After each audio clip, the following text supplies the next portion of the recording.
G'day guys, how you going? Welcome to another video on My Blue Heaven.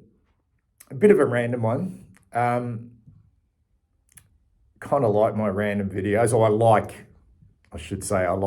doing these random videos. Whether you like them or not is another question.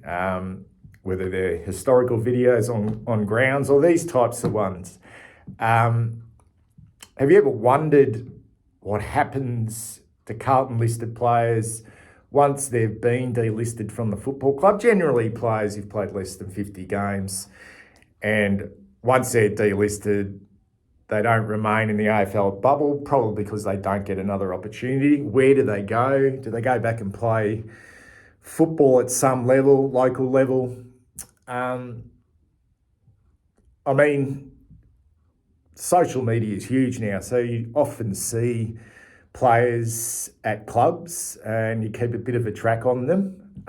So I thought I'd just maybe do a series of videos looking at former Carlton players, whether they played 50 games, 10 games, no games at all, and where they ended up. And are they still going? Are they having an impact at local level? We were in Bali over the grand final weekend, the AFL grand final weekend. It's the first time we've been out of Australia for the grand final, and it was a great day. We had a great day. We're only in Bali for a week in Seminyak. I hadn't been to Bali for about 25 years, and we had a great time just for a week. And it was the last morning we were there. We were flying out at, I think, 3 o'clock. We were flying out of Bali. So myself and my wife thought we'll just go get some breakfast. Our last sort of morning in Bali, in Seminyak, and we tried a place we hadn't tried before. It was called the Corner House. We just sort of rocked up, went in. It was like 8:30 in the morning. It's stinking hot already. Sat down, made our order. Order came around pretty quickly. And I noticed about 10 metres away on a rather large table in this establishment at 8:30 in the morning, mind you, there were a group of about 8 young men, clearly Australian. You could tell straight away that they were Australian, and pretty fit looking. They looked like footballers, whether it was AFL or NRL. They didn't look like they played at the highest level.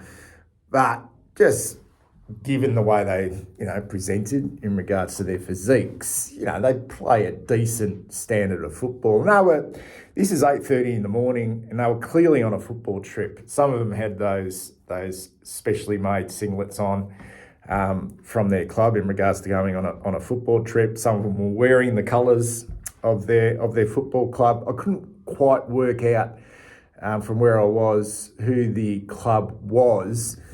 But they were already drinking, like at 8:30 in the morning. Actually brought back a lot of memories of being on football trips and just the level of, stamina you need to be able to keep up.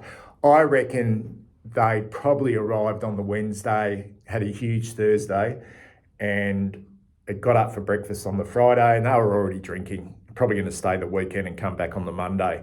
They were very well behaved. They weren't making a racket or anything. They were just drinking bing-tangs and eating bacon and eggs and just scoffing their food down and just enjoying themselves. Anyway, after a while, I'm just sort of watching these boys enjoy themselves and imagining what they were going to get up to. And there was one guy there, really good physique. He had a bucket hat on, but I kind of could recognise his face, but I couldn't pinpoint exactly where I'd seen his face before. And my wife kept saying, stop staring at him. But I said to her, this fucking bloke over there, he looks so familiar. And anyway, it just hit me. It was Tom Williamson. And as soon as I recognised it was Tom Williamson, I knew that Tom plays for the Ararat Football Club in the, what league is the Ararat Football Club? Is it the Wimmera? They're in the Wimmera, I think it is. Because I'd read about him throughout the year and his success he'd had at the club in 2025. So it got me thinking about ex-players at Carlton who were delisted, got the arse, got out of the AFL bubble and went and played at the country or local football and how they've fared. So I'll start with Tom because he was enjoying himself at 8:30 in the morning on this football trip. And we know kind of the story of Tom Williamson and the fact that I think he was sacked from the club or he was let go. I'm not going to get into that, what went down, because I'm not exactly sure.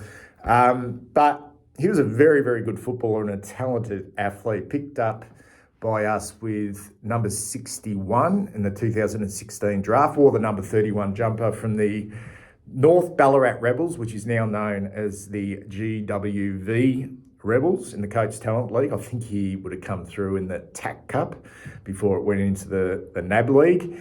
He played 44 games for us in 5 and a bit seasons. Started off really well, then got that chronic back issue and he was pretty much out of the game for two seasons. He was around COVID where he came back, got his body right and was starting to play some reasonable football, but never quite lived up to the potential he showed when he first arrived at the football club. And early in, I think it was 2022, the club released a statement that he'd taken some personal leave, and then they made an agreement to release him from his contract. He went and signed with North Melbourne in the VFL for the remainder of 2022, and I think he played like 4 games with North Melbourne's VFL. And after that, he went straight back to Ararat in the Wimmera Football League, where he's been ever since as co-coach of that football club. And he's had a remarkable amount of both individual and team success with Ararat in that time, including the last 3 premierships, so 2023, 2024 and 2025. I think he may have been best on the ground in this year's grand final where he kicked 6 goals. And in that time at Ararat, he's played 55 games and kicked 173 goals. League best and fairest, club best and fairest as well. And I'm pretty sure that he's going around again as co-coach of the Ararat Football Club in the Wimmera Football League to try and get 4 premierships in a row. That is Tom Williamson, who used to wear the number 31 for the Carlton Football Club.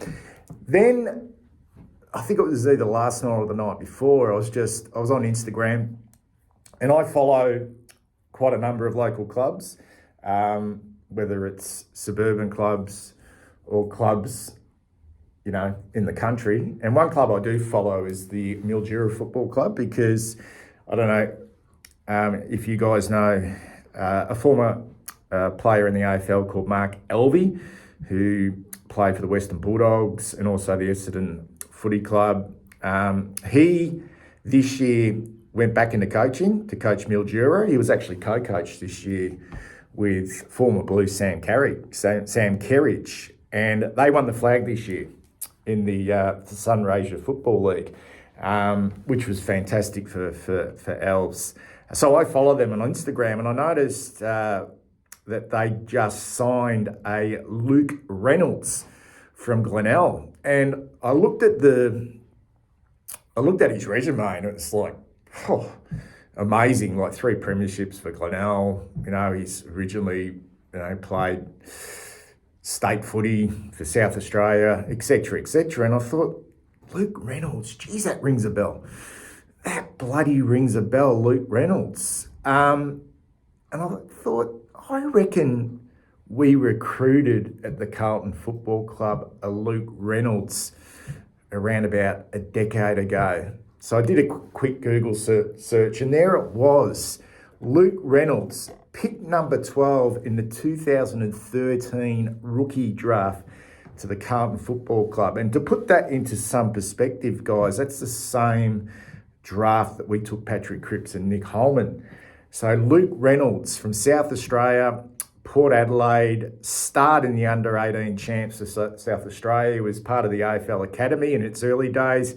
He was about 188 centimetres, agile, medium forward, with a powerful left foot. I remember him clearly. He was really talented, but a bit of, I'm not quite sure if enigma is the right word, but a little bit inconsistent in the VFL.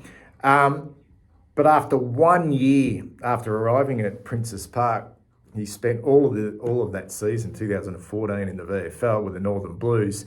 And despite flashes of brilliance, such as a couple of winning goals against Frankston in only his second game, he was unable to maintain consistency at Carlton throughout the year and was delisted at season's end without playing a senior game. And I looked at his number, and he wore number 31 as well, the same number as Tom Williamson. And post his Carlton, or his 1 year at the Carlton Football Club, where he didn't play a senior game, in 2015 he returned to South Australia and Port Adelaide, his original club in the SANFL. And for a period of time then, because he was still relatively young when he went back to Port Adelaide, he played both reserves and seniors for the next 3 seasons. But in 2018, for more opportunities, I reckon, he moved to crosstown rivals in the SANFL, the Glenelg Football Club, where he ended up being a member of their 2019 flag and their back-to-back flags of 2023 and 2024. He was a South Australian state representative, and an excellent footballer. In the SANFL at both Port Adelaide and Glenelg, he amassed 177 games and kicked 318 goals. And as I said at the start of this, he signed as a 30-year-old with the Mildura Football Club in the Sunraysia Football League. And maybe, I'll keep an eye on him, maybe he'll help Mildura, the Demons, go back-to-back in the Sunraysia Football League. So you have Tom Williamson, who wore the number 31. He wore the number 31 from 2017 through to 2022. So we had Luke Reynolds, who wore the number 31 for just one season in 2014. And I thought, Reynolds didn't hand the number 31 over to Tom Williamson. Who wore the 31? It got my head. I was trying to think, who could have worn the number 31 for 2 years in 2015 and 2016? Because they certainly didn't make a massive impact at Princes Park. So I'll give you a little bit of time to think about that, because I couldn't get it without going back through the lists from 2015 and 16. But it was Matthew Dick who wore the number 31 in 2015, 2016. Now, I clearly remember Matthew Dick because we got him from Sydney as I think a 19, 20-year-old. He was a delisted free agent at Sydney. They picked him up with like a really late pick. I think it was pick 64 or 65. He was from the Calder Cannons, so he's a kind of a local boy. And that was in the 2012 draft. And he came to Carlton as a rookie, and he spent 2 years with the Blues in 2015 and 2016. He was 187 centimetres. It was kind of a... We used him probably more as a lockdown defender, but he had the ability to run, and he had the reddish hair, not too red, more of the Caribbean gold type of arrangement. Matthew Dick, and in his first season in 2015 under Michael Malthouse, he played 6 games, and I actually saw his first game, his debut, and that was in round 4 against St Kilda in that Anzac Day game at the Cape Town in Wellington. So he played 6 games in 2015, fell out of favour, didn't play any games other than at the Northern Blues in 2016. And I thought to myself, what the hell happened to Matthew Dick? Because he's still a relatively young man. Well, he went back to his hometown. So he didn't bother with trying to get, obviously no other clubs were interested in him. He'd already been on Sydney and Carlton's list. He didn't bother with the VFL. He went back to his hometown of Macedon and started playing for the Macedon Cats, which was his junior football club. And coincidentally, guys, the same club as Lockie Plowman came from. And that's in the Riddle District Football Club. And he's been there ever since. He's now a fully qualified physio, but he's still playing at the Macedon Cats. And in his first year there in 2017, he helped steer the club to its first premiership in 40 years. And in that time, he's played 90 games and kicked 46 goals. Now, we have to consider a couple of those seasons, it was completely wiped out because of COVID. So there's some players, guys, that who've been at our football club that are still heavily involved in football and had a great deal of success, whether it's at local league or state league. It got me thinking about the number 31 because after Tom Williamson, the number was taken over by Harry Lammy, who's just been recently delisted, 3 years at the football club and no senior games. And pre-Luke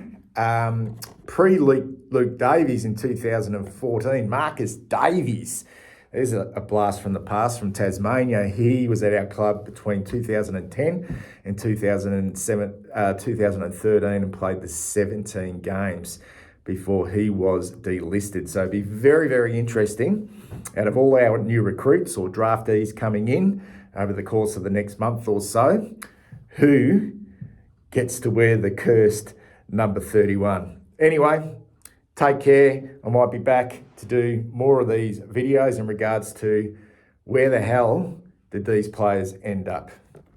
Take care.